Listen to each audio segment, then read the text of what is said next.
Swine ફ્લૂનો positive case નોંધાતા સમગ્ર પંથકમાં ફફડાટ ફેલાયો છે।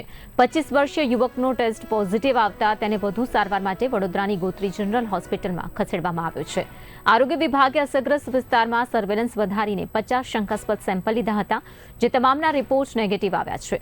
ચેપને વધુ ફેલાતો અટકાવવા 150 પાણીના નમૂના અને 33 બ્લડ સપ્લાય જ્યાં તપાસ માટે મોકલવામાં આવ્યા છે, જ્યારે કે આરોગ્ય ટીમો દ્વારા ડોર ટુ ડોર સર્વે પણ ચાલી રહ્યો છે।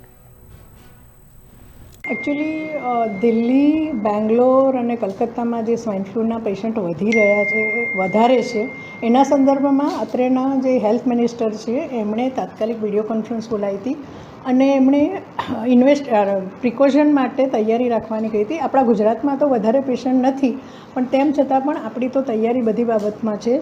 હાલ એક પેશન્ટ છે મહેશભાઈ તડવી, એ 24 તારીખે એડમિટ કરેલું હતું અને એ પોઝિટિવ છે અને આપણે 25 બેડનો with all equipment isolation ward ચાલુ કરી દેવામાં આવ્યો છે અને તમામ લોજિસ્ટિક સ્ટાફ સાથે આપણે રેડી છીએ અને એ પેશન્ટ થોડું ક્રિટિકલ છે અને અમારા નોડલ ઓફિસરો એની દેખરેખમાં છે।